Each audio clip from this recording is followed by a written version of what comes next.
take a look. Ayan, magsasapatos tayo ngayon. At dahil it is free day today, free day ko ngayon. Parang hindi free day, no? Mag-free day ako ngayon and on my free day, kailangan kong mag-grocery. Kasi pagka nagtrabaho po ako ay hindi po ako nag-grocery kasi minsan po dito bigla-bigla na lang po umuulan. So, minsan pag galing po akong trabaho, kahit na gustuhin ko mang dumaan sa grocery, hindi ako makakadaan gawa ng basa na po ako. At ang pangit po na pupunta ka ng grocery na basa ka, di ba? So, ang ginagawa ko po, since ngayon ay just me, myself, and I, nag-grocery po ako, good for ilang araw na magtatrabaho ako. For example po ay, yung pasok ko 3 days straight. So, mag-grocery na po ako within 3 days. Minsan, kung 5 days straight siya, ang gugroceryhin ko na po ay good for 5 days. Para po, umulan man or kung sakaling mag-snow, kasi unpredictable po ang weather dito, at least may may pagkain po ako sa ref. At pag nagluto po kasi ako, dinadamihan ko na para pagka pagod ako, iinitin ko na lang at good to go na. So, ayan na. Tapos na tayo. Ayan. Ayan, nakapagsapatos na tayo. Ayan. Ganyan lang po ang outfit ko today. Ayan. Ganyan lang po, sapatos, damit. Tsaka, kung napapansin nyo, nagaganito po ako ng damit, oh. Kasi po, summer po ngayon.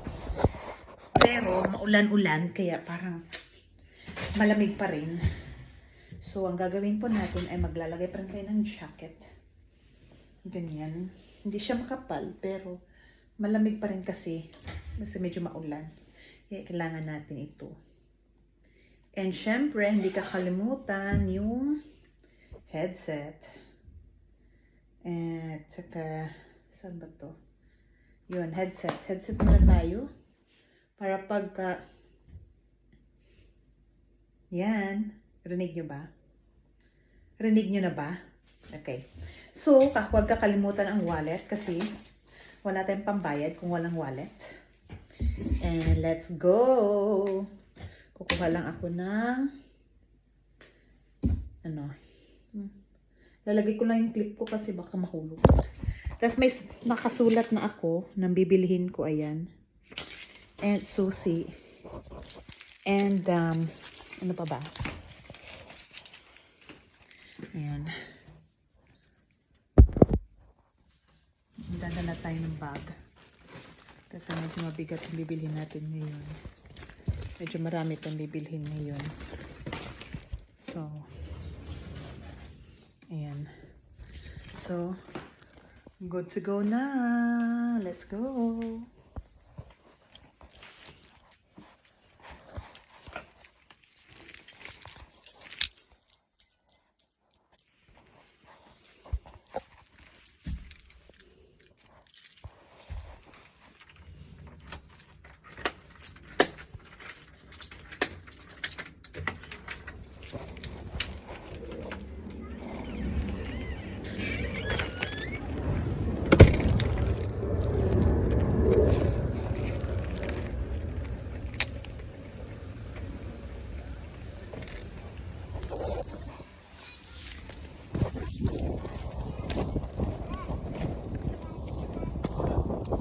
Medyo malamig.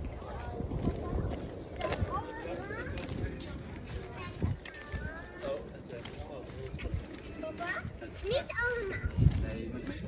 Papa? Heb je allemaal?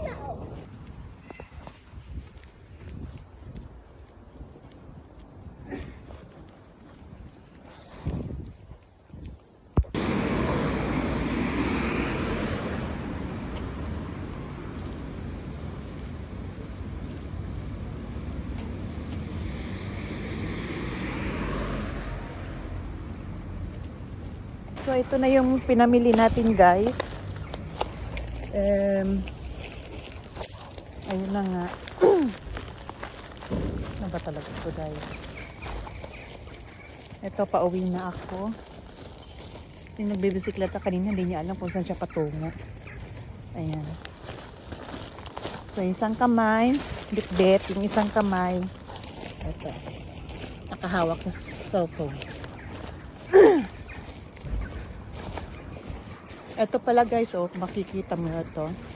Ito ay designated yan para sa mga bisikleta.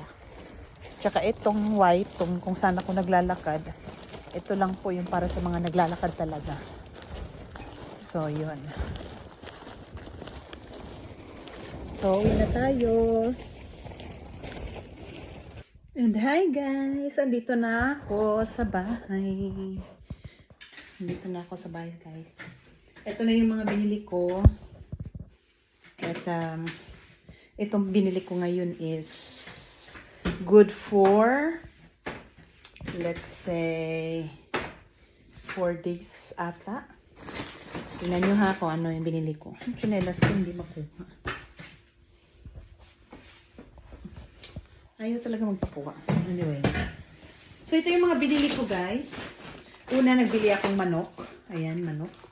2 piraso. So, yung 2 piraso na yan, good for 2 meals na yan. May binili rin akong tuna para sa bread ko. Siyempre, may ham din ako for breakfast in case of. Siyempre, may kanin din ako. Ayan, kanin. And meron din akong pang pika-pika. So, yan, good for, ano yan, palagay natin good for 2 to 3 days din yan. Tapos ito, ihahalo ko sa gulay, yung gulay ko. So, ito ay pwede rin itong gamitin ng good for 2 days. Kasi once a day lang ako kumakain dito sa bahay. Pag, halimbawa, pag papasok ako sa trabaho, once a day lang ako kumakain sa bahay. Tapos ito, 2 din. So, good for 2 days din ito. So, more or less, yung binili ko talaga yung mga kailangan ko lang talaga. Yung ganun. So, in total, guys, parang ito, pag kinalkila ko to lahat, 2 to 4 days na. Palagay natin, 1 day lang ito. So, 5 days. Meron din ako isa dyan. So, 5 days. Good for 5 days na siya, guys. Meron na rin akong bread. Tapos, to para sa, CR. Tapos, syempre, coffee. Hindi mawawala yung coffee natin. Ayan, coffee. And may gulay-gulay ako. May talong. Meron akong green leafy crops. Ang tawag niyan crops slack. Pero sa atin yan para siyang para siyang paksoy. Or para siyang, alam mo yung coleslaw? Parang ganon. Ano ba tawag mo? Lettuce. Parang ganon. Tapos meron din akong maliliit na parang cabbage. Pero maliliit siya. Masarap yun. Yung iba ayaw nila ng lasa nun kasi medyo mapakla. Tapos may 2 kamatis ako. So, yun lang. Yung grocery ko, ayan. Consume ko na to ng mga 4 to 5 days na. Yan, lahat. And meron pa ako dito sa ref ko. So, siguro within a week, hindi na ako mag-grocery. Kasi, ano ba grocery ko? Ako lang naman mag-isa kakain yan lahat, di ba? Tipid-tipid din. Kasi minsan pag pupunta ako ng grocery, ang nangyayari kasi, yung hindi ko dapat bilhin, nabibili ko. So, the more ako pupunta doon, the more akong napapagastos. Hindi pwede. Kailangan magtipid. Ganon. Tipid-tipid din pag may time. Di ba? Pero syempre, hindi ko naman nine-neglect yung sarili kong kumain na masasarap. Paminsan-minsan kumakain din ako ng yung mga pagkain galing sa fast food. No, not fast food, but yung mga galing sa mga tindahan sa labas. Although, parang siyang fast food, pero parang siyang court food. Parang ganun. Mga take away. Take away. Diba? Basta yun lang guys. Yun lang yung gino-grocery ko ngayon. Ayan.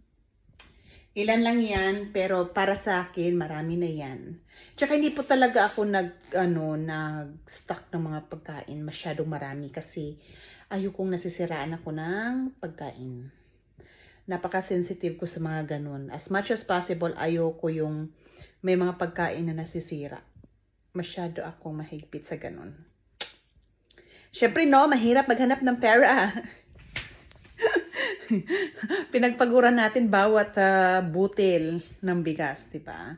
So, tipid-tipid rin pag may time. Okay? Anyway, this is your Mommy Mai, your Tita Mai, and my. See you on my next vlog. Bye-bye!